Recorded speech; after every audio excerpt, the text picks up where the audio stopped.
ಖರ್ಚಿನಲ್ಲಿ ಭಾರಿ ಉಳಿತಾಯ ಮಾಡಿ. ಏಕೆಂದರೆ ಶಾಂತಿನಾಥ ಹೋಲ್ಸೇಲ್ ಬಜಾರ್ ಕೊಣ್ಣೂರು ಬಟ್ಟೆ ಅಂಗಡಿಯಲ್ಲಿ ದೀಪಾವಳಿಗೆ ಅತಿ ಕಡಿಮೆ ದರದಲ್ಲಿ ಎಲ್ಲಾ ತರಹದ ಗುಣಮಟ್ಟದ ರೆಡಿಮೇಡ್ ಬಟ್ಟೆಗಳು, ವಿವಿಧ ವೆರೈಟಿಗಳ ಸಾರಿಗಳು, ಗಾರ್ಮೆಂಟ್ಸ್ ಗಳ ಮಾರಾಟ ಮಾಡುತ್ತಿದ್ದಾರೆ. ಮತ್ತೇಕೆ ತಡ, ಇಂದೇ ಭೇಟಿ ಕೊಡಿ, ಬಟ್ಟೆ ಖರೀದಿಸಿ, ಭಾರಿ ಗಿಫ್ಟ್ ಪಡೆಯಿರಿ. ಇವತ್ತು ಸಬಲರಾಗಕ್ಕೆ ಸಾಧ್ಯ ಆಗಿದೆ. ಇಂತಹ ಬಚ್ಚ ಗ್ಯಾರಂಟಿಗೆ ಯೋಜನೆಗಳನ್ನ ನಮ್ಮ ಸರ್ಕಾರ ಕೊಟ್ಟಿದೆ. ಮುಂದೆ ಕೂಡ ಬಡವರಿಗೋಸ್ಕರ ಇಂಥ ಕಾರ್ಯಕ್ರಮಗಳನ್ನ ಕೊಟ್ಕೊಂಡು ಬರ್ತಿರುತ್ತೆ. ಹಾಗಾಗಿ ನಿಮ್ಮ ಆಶೀರ್ವಾದ ಯಾವತ್ತು ನಮ್ಮ ಪಕ್ಷ ಮತ್ತೆ ನಮ್ಮ ಸರ್ಕಾರದ ಮೇಲೆ ಇರಲಿ ಅಂತ ಈ ಸಂದರ್ಭ ನಾನು ಕೇಳ್ಕೊಳಕ್ಕೆ ಇಷ್ಟಪಡ್ತಾ ಇದ್ದೇನೆ.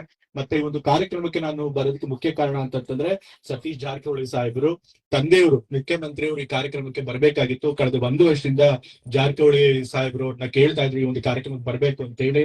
ಅವ್ರಿಗೆ ಡೇಟ್ ಗಳು ಕೊಡಕ್ ಆಗ್ತಿರ್ಲಿಲ್ಲ. ಮತ್ತೆ ಕೊಟ್ಟಂತ ಕೆಲವು ಡೇಟ್ ಗಳಲ್ಲಿ ಅನಿವಾರ್ಯ ಕಾರಣಗಳಿಂದ ಅದನ್ನ ಮುಂದೂಡ್ಬೇಕಾಗಿ ಬಂದಿತ್ತು.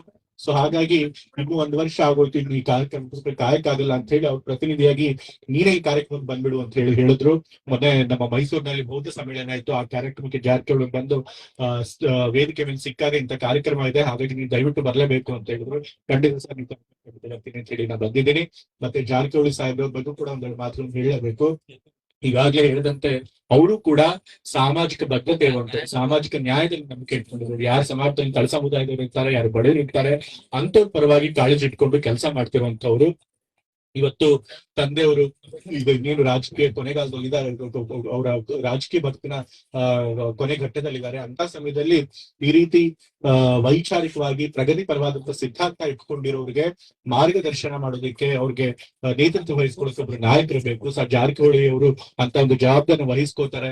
ಕಾಂಗ್ರೆಸ್ ಪಕ್ಷ ಸಿದ್ಧಾಂತ ನಂಬಿಕೆ ಇಟ್ಕೊಂಡಿರುವಂತ ಎಲ್ಲ ರಾಜಕಾರಣಿಗಳಿಗೆ, ಯುವ ನಾಯಕರಿಗೆ ಅವ್ರು ಮಾದರಿಯಾಗಿ ನಮ್ಮನ್ನು ಮುನ್ನಡೆಸ್ತಾರೆ ಅನ್ನೋ ಒಂದು ನಂಬಿಕೆ ನನಗಿದೆ. ಸೊ ಹಾಗಾಗಿ ಈ ರೀತಿ ಒಂದು ತತ್ವಬದ್ಧತೆ ಇರುವಂತಹ ನಾಯಕರು ಸಿಗೋದು ಬಹಳ ಕಷ್ಟ. ಅಂತ ಕೆಲಸನ ಜಾರಕಿಹೊಳಿ ಮಾಡ್ತಿದ್ದಾರೆ. ಅಂತ ಕೆಲಸ ಇನ್ನೂ ಮುಂದುವರಿಸಲಿ ಅಂತ ಹೇಳಿ ನಾನು ಕೇಳ್ಕೊಳ್ತಾ, ಮತ್ತೆ ಇವತ್ತು ಇಂಥದ್ದು ಒಳ್ಳೆ ಕಾರ್ಯಕ್ರಮ ಮಾಡಿ ನಮ್ಮನ್ನೆಲ್ಲ ಕರೆದು ಇವತ್ತು ನಿಮ್ಗಳ ಜೊತೆ ಭಾಗವಹಿಸಲಿಕ್ಕೆ ಅವಕಾಶ ಮಾಡ್ಕೊಟ್ಟಿದ್ದೀನಿ. ಹಾಗಾಗಿ ಕಪ್ಪಲಗುದ್ದಿ ಗ್ರಾಮದವರು ಮತ್ತೆ ಒಂದು ಕಾರ್ಯಕ್ರಮನ ಪರೋಕ್ಷವಾಗಿ ಮತ್ತು ಪ್ರತ್ಯಕ್ಷವಾಗಿ ಆಯೋಜಿಸಕ್ಕೆ ಕಾರಣದವರೆಲ್ಲರಿಗೂ ಕೂಡ ನಾನು ಅಭಿನಂದನೆಗಳನ್ನ, ಧನ್ಯವಾದಗಳನ್ನು ತಿಳಿಸಿ ಮಾತುಗಳನ್ನು ಮುಗಿಸ್ತಾ ಇದ್ದೇನೆ. ಜಾತಿಗಳ ಮಧ್ಯೆ